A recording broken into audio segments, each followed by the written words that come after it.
Un essai, enfin un essai, un témoin. C'est-à-dire que le témoin, c'est un témoin comme une fabrication comme on le trouve dans les entreprises, c'est-à-dire à partir de lait écrémé, enfin de lait standardisé à 36 grammes par litre, plus de la poudre de lait incorporée, c'est-à-dire de la poudre de lait, et vous verrez votre protocole, c'est pour ajuster ce qu'on appelle l'extrait sec dégraissé. C'était l'extrait sec dégraissé, on visera un extrait sec dégraissé de 13. Les yaourts commerciaux, c'est à peu près ça, 12-13% d'extrait sec dégraissé. Donc le premier qui sera le témoin, lait crémé, plus de crème, mais il est standardisé à 36 grammes, il nous l'a dit au frigo, plus de la poudre, il faudra faire le calcul du taux de quantité de poudre à mettre, plus un sucrage à 7%. Ok? 7 et pas 6. Donc 6 ou 7, 6, mais 6. Donc 6% de sucrage. Donc il y a un groupe qui me fera ça. Okay, donc là, vous vous organisez pour que les groupes soient équitables et que vous fassiez toute la manip de A à Z. Ensuite, un deuxième groupe qui, lui, prendra de l'eau, plus qui m'incorporera dedans aussi de la poudre de lait écrémé. Mais on travaillera sur ce qu'on appelle une reformulation, un lait reconstitué. Donc on part de poudre, on ajoute de l'extrait sec dans de l'eau. Donc là, il faudra calculer la quantité de poudre à mettre pour faire 50 litres de lait. Ok? Donc ça, chaque groupe peut travailler sur une moitié de tableau, il n'y a pas de souci. Par contre, la partie commune, ça sera l'utilisation de la ligne. Donc la ligne, le premier groupe qu'il fera, alors il ne faut pas qu'on traîne de trop, hein, c'est-à-dire qu'il faut absolument que les 12 essais soient dans les 4 heures. S'il y a une partie nettoyage, il faut que les 2 essais soient sur la partie 4 heures.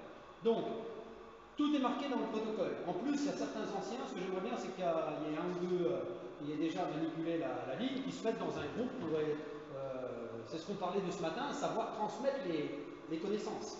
Donc, vous avez déjà une petite expérience par rapport à ça.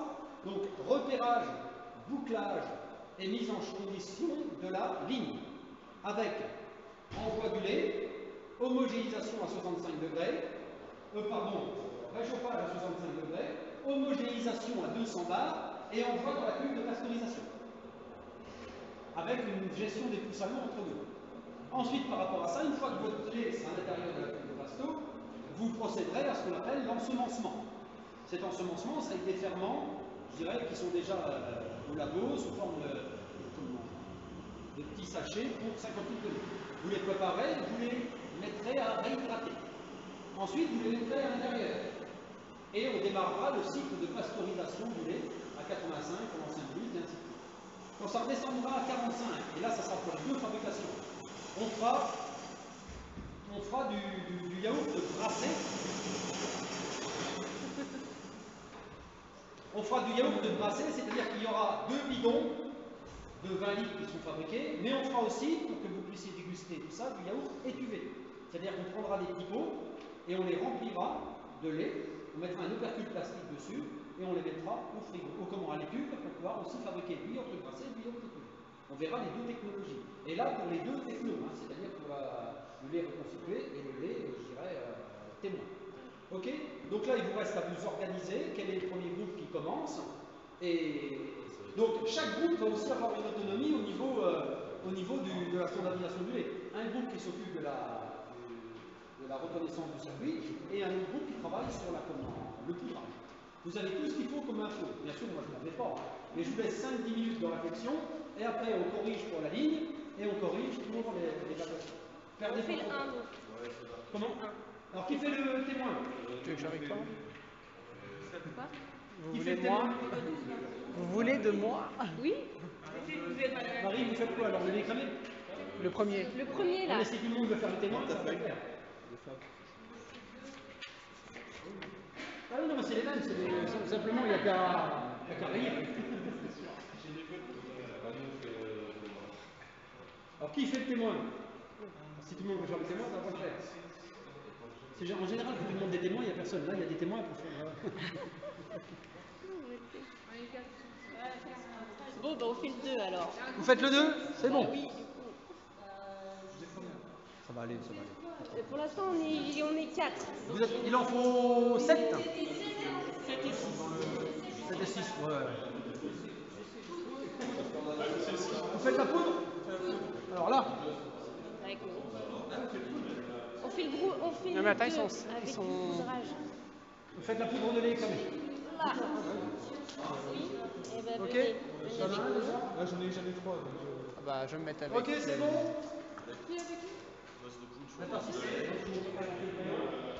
Donc on va sur R7, tube. Pour mettre en marche l'arrêt de la régulation des tubes, on appuie sur R8. D'accord. Là, comme on peut voir, la régulation est en marche. Eux ils savent les gars, donc je leur fais, mettez pas en Bac route de tout de suite, on regarde lancement. d'abord le circuit. Donc vous avez ici un bac dans lequel on va mettre le lait. Donc le lait on le déposera ici. Par contre, vous regardez dessous, il y a une vanne qui est fermée ici, une vanne qui est ouverte. La vanne qui est fermée, bien sûr, quand on passera sur le lait, il faudra l'ouvrir et fermer la vanne. Ensuite, on arrive, et c'est là ce les vannes. Tout le monde connaît le principe des vannes papillons. Quart de tour, on appelle ça des vannes quart de tour parce qu'elles font un quart de tour. Donc la vanne quart de tour, quand elle est dans le prolongement du circuit, il faut déjà regarder où est le positionnement là. La vanne elle est ici, elle est implantée ici. Quand elle est dans le prolongement du circuit, elle est ouverte. Quand elle fait le barrage, elle est fermée. Là en l'occurrence, celle-là, elle est comment? Fermée. Fermée. Ouais. Elle est sur quel tuyau? Celui-là. Donc voilà, c'est là que c'est trompeur. Et on ne va pas aller par là parce que c'est ce qu'on appelle le bypass. On verra l'utilité du bypass après lors du nettoyage.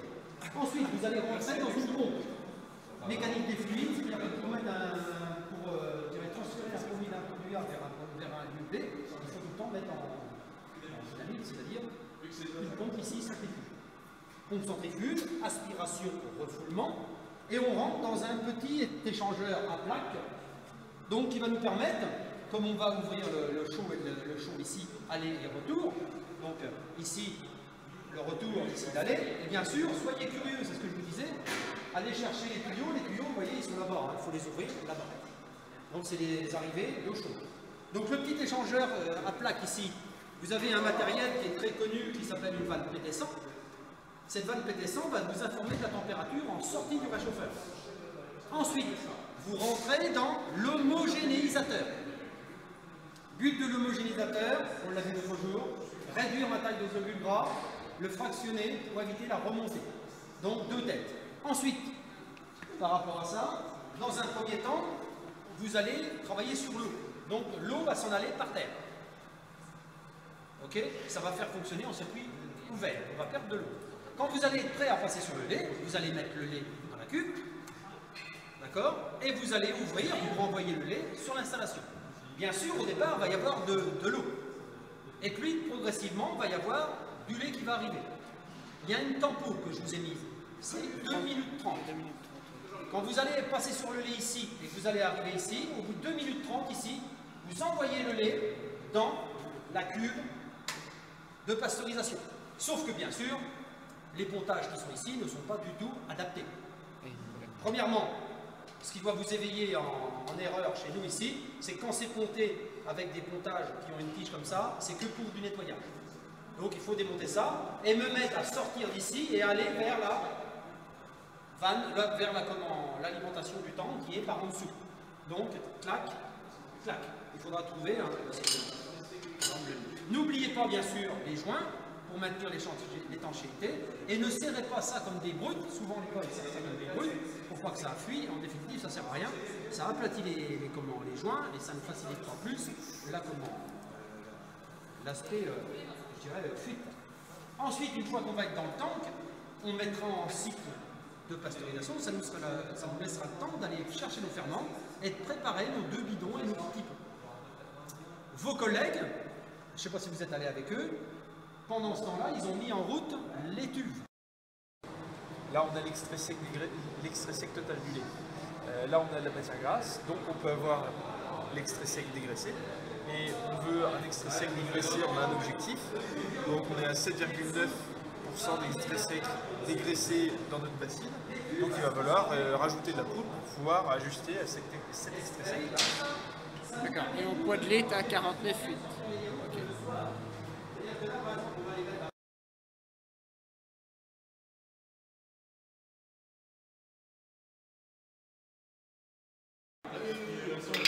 Donc là, je suis en train de faire les pontages l'arrivée de lait dans la cube de pasteurisation. Donc, du coup, je dois brancher la sortie de l'homogénéisateur qui est ici vers l'arrivée de la cuve yaourt qui est en dessous. Donc je réalise le montage et je sers. Ok. Et voilà. Donc vous êtes sur le menu, ensuite vous avez fabrication d'air. Vous allez chercher fabrication d'air. Et là vous avez un synoptique. Synoptique, c'est-à-dire c'est une représentation du matériel. Vous avez la cuve qui est ici avec le cuve mobile, parce qu'à une époque elle avait des roues pour pouvoir aller chercher le lait et tout ça. Mais bon, il y a eu tellement de bêtises de fait avec ça, les gosses mettaient dessus, donc tac, on l'a lui a tiré les pieds, mais elle a toujours gardé le nom de cuve mobile. Ensuite, vous avez ici tout ce qui est en gris. Tout ce qui est en gris est au repos, est arrêté. Donc, si on regarde notre schéma que l'on a fait, notre circuit que l'on a fait, on a la pompe ici, le réchauffeur et l'homogénéisateur. Et pour activer, eh ben c'est tout simple, hein, on passe au vert. Et pour passer au vert, MA, F1, MA, donc si vous avez de l'eau dans le bac et que le circuit est correctement bouclé, ben vous pouvez mettre en main. Allez-y. C'est dommage de en faire plein. Alors bien sûr, il faudra pousser aussi, lorsque vous serez avant de partir sur le lait, l'homogénéisation. Pour passer l'homogénéisation, quelqu'un qui va faire.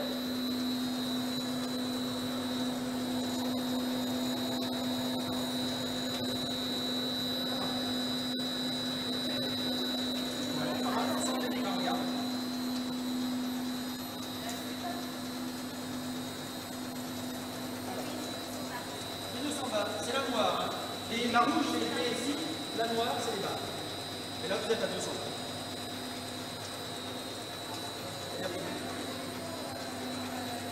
La puissance.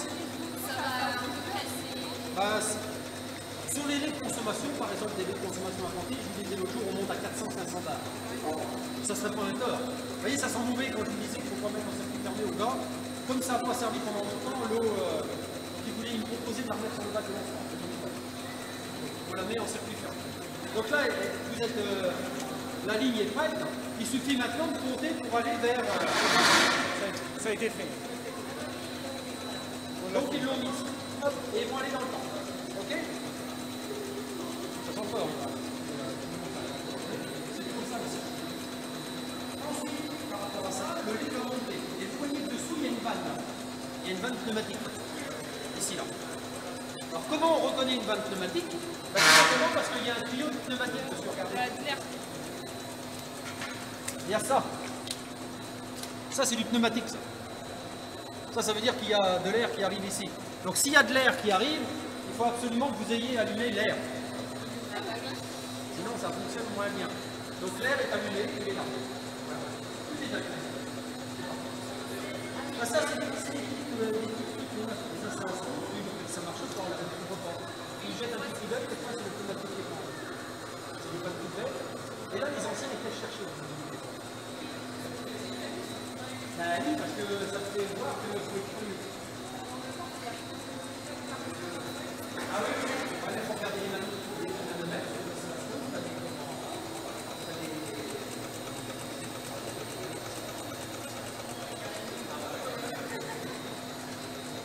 Donc voilà. Donc là maintenant, il nous suffira d'attendre un petit peu. Quand vous êtes prêts, vous avez posé. C'est bon? Vous allez prendre la main.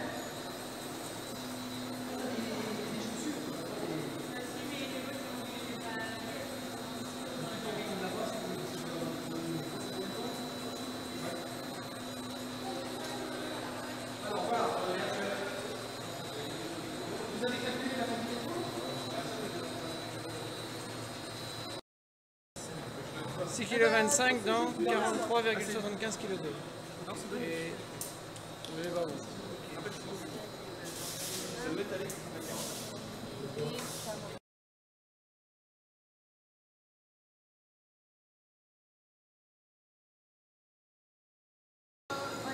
Je sais pas comment utiliser, Michel. Si, la poudre, on la mettait après.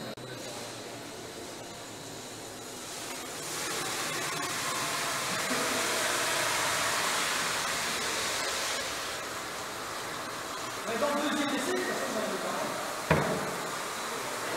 On va plus de regarder, c'est toujours là, c'est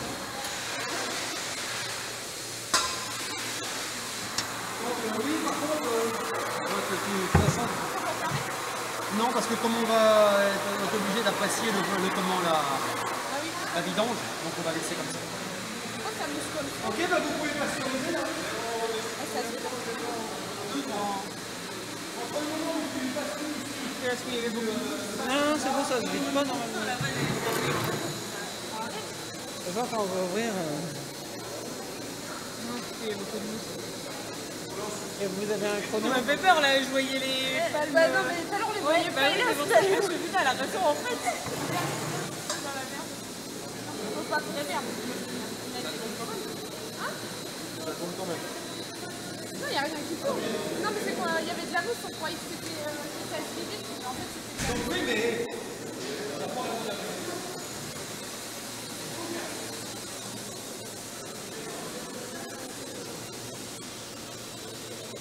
On va appuyer sur F6. Là c'est bon, on peut remplir. On va remplir, ça mouille un peu, c'est vrai. 1, 2, 3, je vais pas y arriver. C'est bon? 2,30.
Donc 2,30 et à 2,30 on bascule.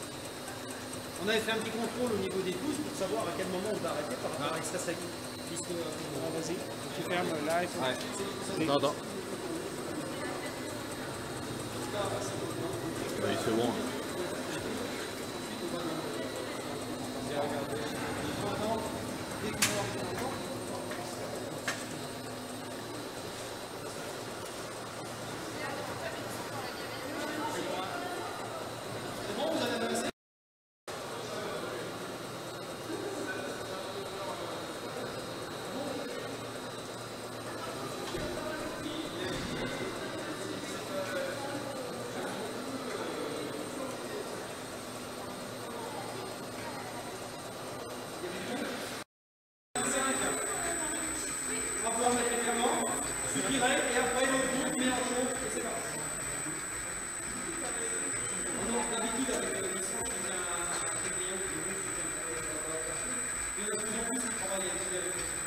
Même en fromagerie, on a fait l'année dernière un essai là, sur du lait, qui nous avait parlé en fait, des reconstitués avec de l'oléine, de la poudre de lait et des fromages à faire et ça a bien marché.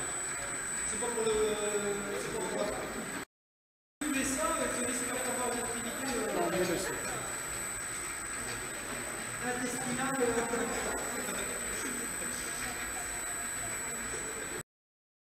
Donc 54 degrés, ensuite une fois que c'est arrivé à 54, à 45, il va falloir ouvrir. Voir le soupirette. Par contre, je ne sais pas comment vous faisiez avec Michel, mais on va aller d'autres.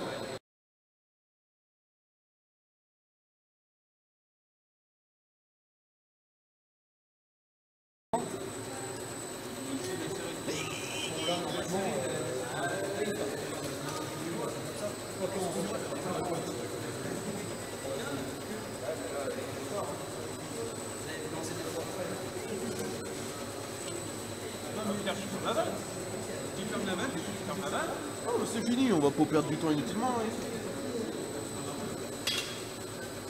Perso, j'aime pas perdre de temps.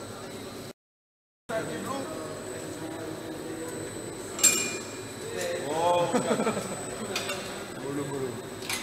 Oh, tu vas serrer là. Donc là, vous avez plus qu'à le remonter. Ah oui. Là, vous n'avez plus qu'à mettre ça au frigo. Et puis après, vous allez nettoyer la ligne quand les autres vont terminer.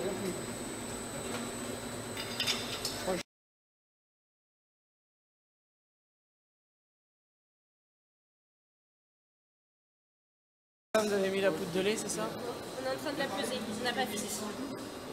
Ok. Il est déjà... Voilà. Donc là, c'est la poudre de lait pour quel groupe là? Pour le premier déjà ou pour Non, nous? le deuxième. On est le groupe 2. C'est pas terrible ça, mais bon. 5,60. 6,25. Il faut pas que j'en mette trop. Il y a le petit truc pour...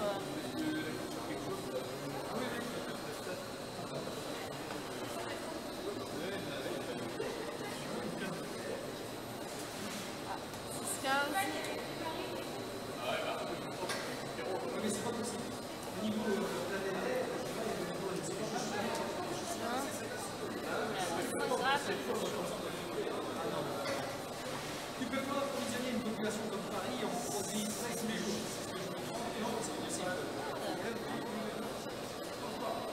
C'est ça qu'il faut prendre ça.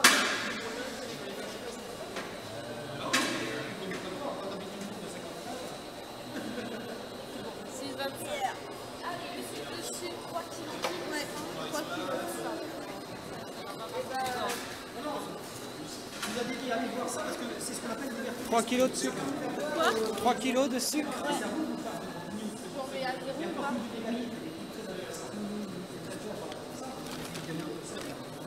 Mais effectivement, si tu commences à prendre tout ça en compte, tu vas définir de toute façon. C'est liquide. Alors là, nous avons mis de la poudre de lait écrémée avec du sucre. Il y a de l'eau que l'on remet par-dessus. D'accord, juste pour mélanger bien les poudres. On mélange ensemble. Et vous avez mis combien de quantité d'eau dedans là? Il en faut 43. On a mis 12 Mais là- kilos. Là, on a mis 12 kilos. 12 kilos, d'accord.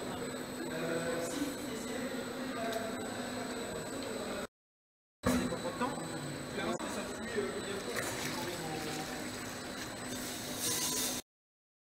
prends une photo. Je rigole. Je prends une vidéo là. Je vais prendre une vidéo là. Fais de 1,8. En 8. En 8, c'est ça, 8. Je sais pas ce que c'est un 8. Je sais compter que jusqu'à 3. Ah oui, en fait, il t'a mis à tourner autour de la bassine.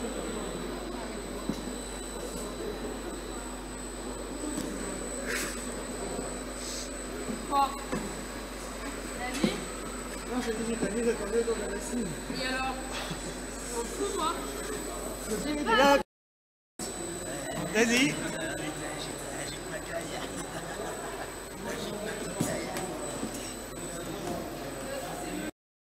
Tu tournes autour de la bassine. En 8, non, c'est de la merde en 8.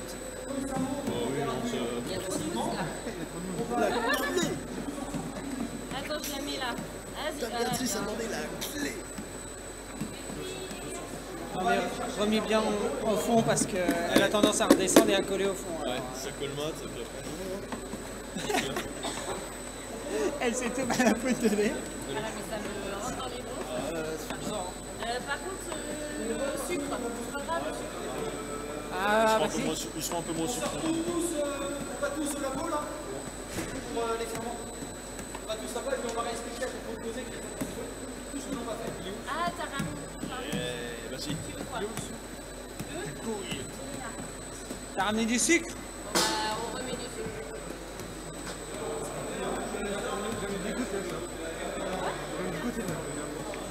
En 8. Envie de goûter? En 8. Il faut tourner autour. Faut tourner autour. Voilà, faut tourner autour de la bassine. En 9, maintenant tu reviens, tu fais un tour comme ça et tu repars comme ça.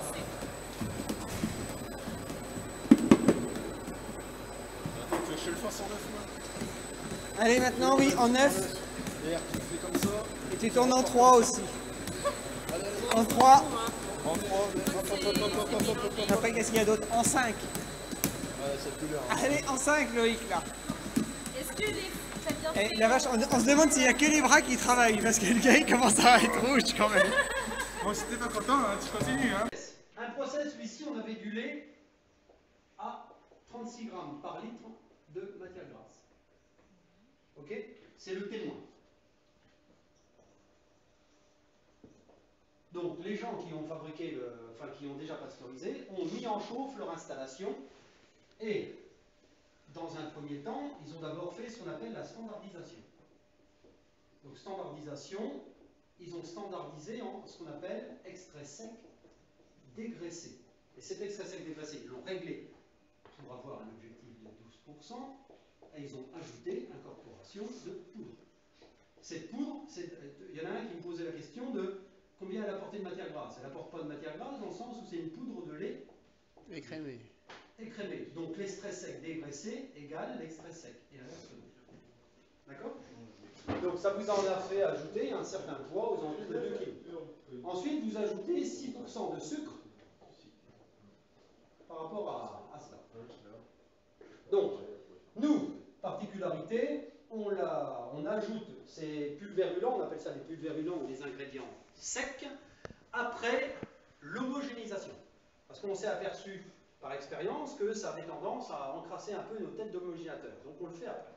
Donc ici, on va passer notre lait donc, sur l'installation. On va y faire quoi? On va le réchauffer à 65, on va l'homogénéiser à 200 bars, et on va l'envoyer ici, dans une cuve, et dans cette cuve, il va falloir le pasteuriser à 85 degrés pendant 5 minutes, ce qui correspond à 300 secondes, qui est marqué sur le synoptique. Ensuite, notre lait, une fois qu'il va monter à 85, ici, pendant la phase de montée, vous savez, il fait ça là, et bien ici, on mettra ajout poudre. Plus sucre. Ok? Ensuite, va s'opérer ce qu'on appelle le refroidissement, qui est un refroidissement, je dirais, qui porte le nom de refroidissement parce qu'effectivement on descend la température, mais ce n'est pas un refroidissement à 4 degrés, ça sera un refroidissement à 45 degrés. Et ce refroidissement à 45 degrés, il est inclus dans le cycle. Hein. Il redescend à 45 degrés, naturellement, c'est compris dans le cycle de température. À 45 degrés ici, on ajoutera les ferments. Et les ferments lactiques, ce que je vais vous proposer après, c'est d'aller les préparer. D'accord? Ensuite, une fois qu'on aura 45, on a 50 litres de lait. Donc ces 50 litres de lait, on va les diviser de la manière suivante. On va en mettre 45 litres dans une bassine. Donc bassine blanche que vous allez désinfecter. Il y en a au labo, à la pasto, avec dessus un couvercle. Et puis vous allez sortir en même temps 5 litres de lait dans un petit seau, bien sûr. Tout doit être fait d'une manière aseptique. Le petit seau doit être désinfecté. Donc vous avez des désinfectants, vous avez tout à votre disposition. Hein. Et ces 5 litres de lait, vous allez les répartir dans des pots. Donc les pots, ce sont des pots yaourt que vous prendrez au local de stockage des conditionnements. Et puis dessus, vous mettrez un pot plus opercule. Hein. Et ces pots plus opercule, vous les déposerez, au même titre que les 45 litres, à l'étuve. D'accord? Et demain matin, quand on arrivera, on prendra nos yaourts et on les mettra au froid. Et ils auront déjà été refroidis parce que sous la sonde de pH, il y a une sonde de pH qui régule aussi la température indirectement. Quand le pH va descendre à 4,90, on va conditionner la mise en place de le refroidissement des tubes. Est-ce que ça va pour le témoin?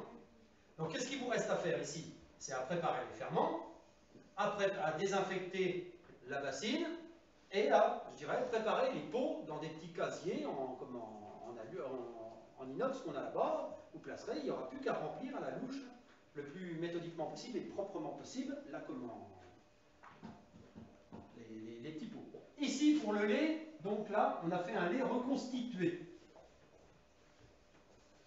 Ce lait reconstitué, c'est tout bête, hein, on a pris de l'eau plus de la poudre. Et l'objectif est le même, extrait sec, dégraissé, 12%. Donc vous avez ajouté beaucoup plus de poudre là. Vous avez mis 6 kg et quelques de poudre, 6 kg 25 de poudre. Sauf qu'il y a une petite manip qui a été faite un petit peu malencontreusement, donc vous avez dû en remettre un petit peu. Oh, 500 grammes à peu près, non? Je crois qu'on avait 7 kg d'eau de trop. 0,3. Non, mais non, on en avait moins. Parce qu'il n'y avait pas eu de tarte pour le sucre. D'accord, donc vous êtes arrangé pour avoir 12% d'extrait sec quand même. Oui. Hein. Ouais. Alors ensuite, même principe, vous avez réhydraté. Et cette réhydratation, bah bon, je passe les étapes qui sont exactement les mêmes que celle-là. Hein. C'est exactement pareil. Hein. C'est-à-dire 85 degrés, 5 minutes, incorporation des ferments, et ainsi de suite. C'est exactement la même chose. Sauf que, après Pasto, vous allez redescendre à 45, clac, et là vous ajouterez un arôme vanille.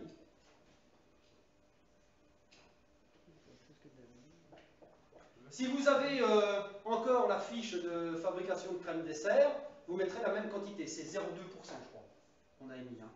Donc 0,2% que vous mettrez dans la, après Pasto. Ok? Donc ça vous fait 0,2%, 2%, 2 litres pour 1 litre, ça vous fait 100 ml, 200 ml à peine. Oui, 0,1%. Parce que sinon vous allez avoir un goût pas possible. Alors toujours par contre après Pasto. Parce qu'avant Pasto c'est pas terrible. Ok? Quoique attendez, je réfléchis. C'est mauvais quand je réfléchis. Pascal ne va peut-être pas être d'accord si on lui aromatise sa base nature sucrée. Ça. Donc vous mettrez 0,1% mais uniquement dans les seaux de ceux qu'on va faire des tests. Voilà, faire des tests. Dans les 5 litres. D'accord. Parce que l'autre ça sert à rien de la sucrée, il ne va pas s'en servir. Et on ne va pas la déguster. Donc on va plutôt utiliser que 0,1% sur les 5 litres qu'on va mettre en petit pot. D'accord?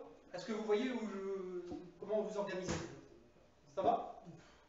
Donc il est évident que là, une fois que ça va être monté en température, vous allez mettre les ferments et ça vous laissera 10 minutes, un quart d'heure, le groupe 1 pour faire une pause.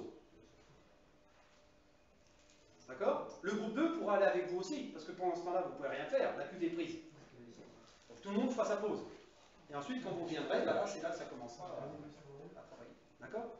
Est-ce que c'est clair pour les deux technos? Donc l'intérêt quand même, c'est qu'on puisse déguster les produits. Donc ce que vous ferez demain matin, je suis là, mais je suis avec le groupe Bell, ils sont une dizaine, mais j'aurai quand même un peu de temps, mais on prendra un échantillon à J+1 pour pouvoir le donner à Carole qu'elle l'analyse, pour voir si on peut déguster les produits sans risquer le prix. Alors, pour que vous travailliez le plus proprement possible, effectivement, on peut travailler autour d'une flamme. Alors la flamme, elle est là. Bec benzène, mais par le passé, il y avait un étudiant qui a voulu vraiment sécuriser tout, donc il s'était désinfecté les mains à l'alcool, et il avait ouvert en même temps le bec benzène. Donc il s'est cramé un petit peu les mains. Donc non. Moi je me dis, étant donné les résultats qu'on a sur les yaourts, on n'a pas de coliforme, ni de... On a eu une fabrication l'année dernière qui a été, je dirais, contaminée. Donc, du moment que vous désinfectez bien vos mains à l'alcool, et puis que vous ouvrez avec, je dirais, un instrument pareil désinfecté, vous pouvez prendre le contenu qui est ici et le mettre dans un petit TPS. Normalement, il y a des TPS, ça, je sais pas où ils sont. Non, tu peux regarder dans les tiroirs s'il y a des petits TPS rouges. Voilà. Donc, vous les mettez dans un TPS. Alors, ce qu'on met dedans, on met soit du tryptone sel ou un autre milieu de culture, ou un autre milieu de renchérissement. Donc, c'est ce que j'appelle les mettre en réveil. Et on met tout le trip. Non, tu mets la moitié du tryptone sel, tu remplis la moitié de tout. C'est ce qu'on appelle un réveil. C'est-à-dire que ça vous permet d'avoir une petite réhydratation des ferments et d'avoir déjà une petite activité. Voilà, je vous laisse faire ça.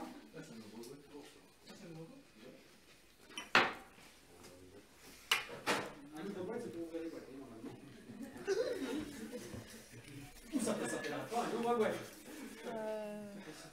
C'est important de faire des études. Tu désinfecté. c'est vrai, c'est super. Hein.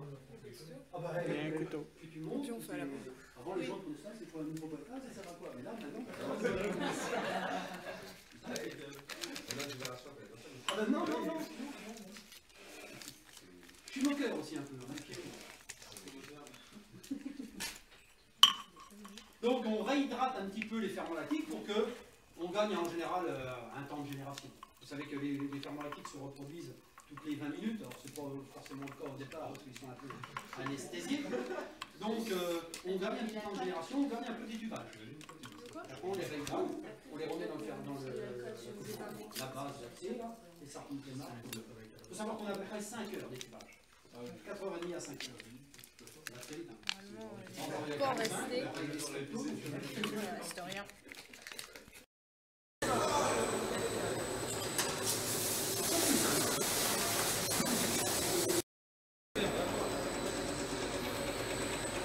Oui, ça existe. Bah, c'est un petit module qui tourne, puis en fonction de la vitesse du vent, il indique la vitesse du vent. Et en fonction de la vitesse du vent, par exemple.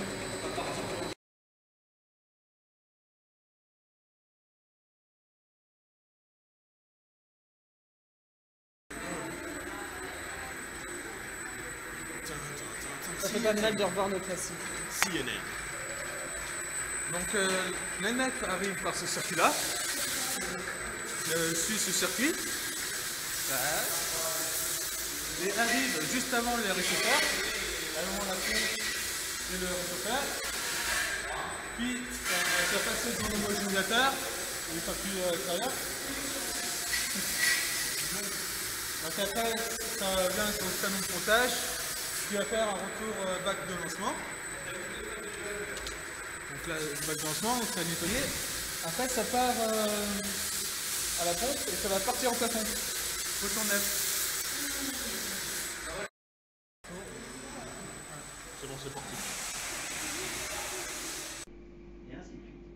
Et là, on récupère quand même pas mal d'eau et de produits décibels. Parce que quels sont les coûts d'utilisation d'un produit d'un nettoyage? Produits décibels, donc un certain coût, mais surtout l'eau et l'électricité. L'électricité, on disait l'autre jour, le prix du kilowatt 0,15, a priori il va augmenter. Pour les entreprises, il y en a un peu moins, parce qu'il y a des moteurs qui tournent un peu plus vite, quoi. Mais ça a un coût. Là, on l'avait chiffré à peu près pour laver de pasto à peu près 15 euros. Un lavage 15 euros. Parce qu'il faut tout inclure, il faut inclure aussi le temps du personnel. Même s'il n'est pas au pied à attendre que ça se passe, il est quand même là pour faire l'opération. Donc tout ça, il faut le compter, et je dirais, vous verrez que ça monte vite, comme on dit, hein, surtout quand on commence à y mettre la masse salariale. Si vous vous amusiez à faire un prix d'un revient d'un pot de yaourt, avec 15 personnes à travailler, payées même au SMIC. Moi je vous dis, on fabrique pas, hein. Restez chez vous, on va gagner plus d'argent. Non mais c'est vrai, parce que le coût je dirais, répercuté sur le produit final est colossal. Donc c'est pour ça qu'on parle de charges fixes et charges variables. Donc là, les charges fixes, c'est le matériel, mais les charges variables, c'est tous les fonctionnements. Donc la NEP, les 4 cubes. Ensuite, si on veut, et c'est pour ça que dans toutes les entreprises, c'est exactement la même chose, si on veut que ça fonctionne correctement, il faut absolument que les conditions préalables du nettoyage soient réunies. C'est-à-dire, on parle du tact. Nettoyage avec bon sens et nettoyage avec tact. Et c'est toujours la même chose depuis des années et des années. Le tact, température, action mécanique, concentration, temps. Pour nettoyer correctement une installation, il faut une certaine température. On chiffre la température, par exemple, pour de la soude entre 75 et 80 degrés, pour avoir une bonne dispersion de la matière grasse. La concentration, 2%. L'action mécanique, c'est toutes les pompes qui vont permettre de décoller la souillure. En général, quand on nettoie une installation, on travaille à une pression supérieure à la pression de production, pour qu'on crée ce qu'on appelle une dynamique à l'intérieur des tuyaux qui permettent de décoller la souillure. Et puis après, c'est le temps. Le temps, 30 minutes, 35 minutes, 40 minutes. Sachant que tous les circuits chauds sont en général nettoyés plus longtemps. Parce que l'adhérence de la souillure sur une surface chaude est plus importante qu'une surface froide. Si vous voulez en faire la preuve, vous mettez du lait dans une casserole, dans une casserole, vous regardez que ça va se nettoyer facilement, et bien prenez du lait, faites-le chauffer, et puis nettoyez pareil que si vous avez une casserole froide, vous allez voir que vous allez avoir des petits soucis. Donc c'est la même, les évapos, température haute, passe l'eau, température haute, systématiquement difficile à nettoyer. En plus, par rapport aux produits que vous passez de la crème, vous passez du lait, vous passez du chocolat, comme on le disait l'autre jour, donc c'est galère après pour nettoyer. Donc tout le système, rien n'est vendu comme ça, clé en main. C'est-à-dire que tous les nets pour nettoyer les installations, c'est pas les personnes qui vous vendent la net qui vont vous les mettre. Hein. Ils n'y connaissent pas grand-chose. Ils ont des idées, mais ils ne connaissent pas votre installation, c'est à vous de le faire. Donc quand vous lancez une nouvelle net, une installation qui vient d'arriver, vous en avez pour quelques semaines, on dira, meilleur des cas, pour voir si vous êtes efficace hein, au niveau du nettoyage. Hein. C'est-à-dire qu'il faut absolument être performant pour ne pas inclure de problèmes de nettoyage et de contamination. Donc nous ici, pour que les paramètres soient bien ajustés, on appuie sur mise en condition. Mise en condition, ça va circuler en canard, c'est-à-dire en circuit fermé. Le résistivimètre, le conductivimètre va vous informer en millisiemens de la quantité de produit dans la ligne. Et s'il est en déficit, il y a une petite pompe volumétrique qui prend du produit dans le local qui est là-bas et qui le remet par les tuyaux qui sont en haut, là vous les voyez là, qui le remet dans la cuve. Ensuite, pour réchauffer, on le voit, on a parlé des réchauffeurs l'autre jour, des pasteurisateurs. Et bien, vous en avez un, on le voit là, il est entre les deux cubes, il est longitudinal, c'est ce qu'on appelle un pasteurisateur, un échangeur tubulaire. Donc on chauffe, on concentre, et une fois que c'est chauffé et concentré, l'installation s'arrête et c'est prêt à démarrer pour pouvoir nettoyer.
Mauvais le barbu là. C'est pas ton bon, Pierre. C'est bientôt bon. La chasse au barbu. Vas-y.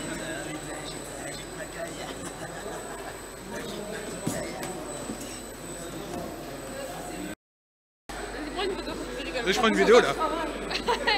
Je vais prendre une vidéo là. Fais dans un 8. En 8. En 8, c'est ça la 8. Je sais pas ce que c'est un 8, je sais compter que jusqu'à 3. Ah oui, en fait, il permet d'attendre autour de la bassine.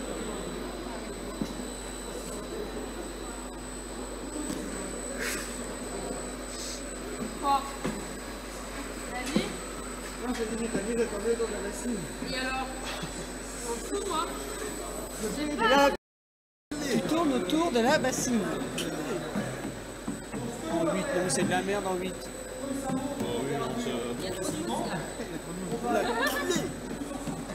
Attends, je l'ai mis là.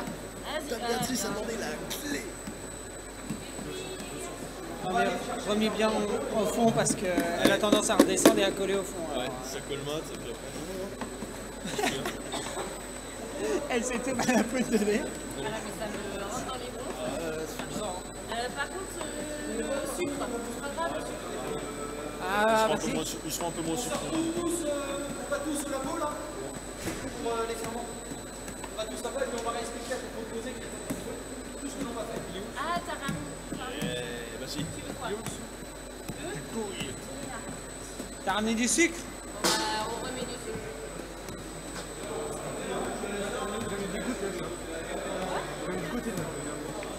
En 8. Goûter? En 8. Il faut tourner autour. Faut tourner autour. Voilà, faut tourner autour de la bassine. En 9, maintenant tu reviens, tu fais un tour comme ça et tu repars comme ça.